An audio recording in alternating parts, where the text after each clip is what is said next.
আসসালামু আলাইকুম। আপনাদেরকে আজকে দেখাবো স্প্লিট টাইপ এয়ার কন্ডিশনিংয়ের ব্লোয়ার ফ্যান মোটরের কানেকশন কীভাবে করতে হয়। যেমন আমাদের এই ব্লোয়ার মোটরে তিনটা লাইন দেওয়া আছে। একটা হচ্ছে আমাদের কমন, একটা হচ্ছে আমাদের স্টার্টিং, একটা হচ্ছে রানিং, আর একটা হাই, একটা লো, একটা হচ্ছে মিডিয়াম।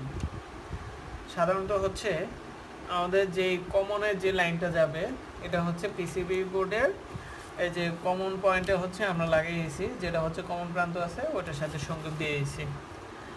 আর আরেকটা লাইন যেটা হচ্ছে স্টার্টিং আছে ওটা হচ্ছে ফ্যানের ক্যাপাসিটর লাগিয়েছি। আমরা ফ্যান ক্যাপাসিটর ব্যবহার করছি 1.2 মাইক্রোফ্যারাডের।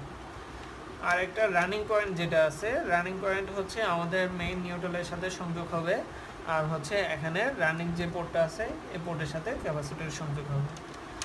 এই হচ্ছে আমাদের কমন, স্টার্টিং, রানিং।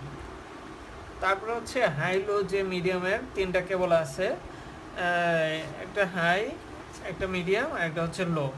লোয়ের যে পোর্টটা আছে লোয়ের সাথে হচ্ছে আমরা লোয়ের সংযোগটা দিয়েছি পিসিবি বোর্ডে, মিডিয়ামটা হচ্ছে মিডিয়ামের সাথে সংযোগ করছি, আর হচ্ছে হাই পজিশনে যেটা ছিল ওইটা হচ্ছে হাইয়ের পোর্টের সাথে লাগিয়ে দিয়েছি। অর্থাৎ এই তিনটা দিয়ে হচ্ছে আমাদের ফ্যানের গতিটাকে আমরা নিয়ন্ত্রণ করি। আর এই তিনটা হচ্ছে আমাদের কমন, রান, স্টার। ঠিক আছে, এখন আমরা ইউনিটটা একটু চালিয়ে দেখি যে আমাদের ফ্যানটা চলে কিনা।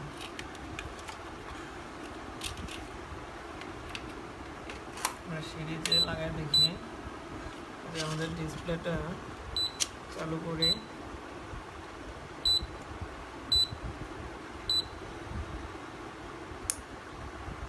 যে আমাদের ফ্যানটা চালু হয়ে আছে। ফ্যানের স্পিড বাড়ানো কমানোর ক্ষেত্রে রিমোটে হচ্ছে ফ্যান স্পিড মোডে হচ্ছে প্রেস করব, অর্থাৎ হাই লো মিডিয়াম আমাদের এখান থেকে নিয়ন্ত্রণ হয়ে থাকে।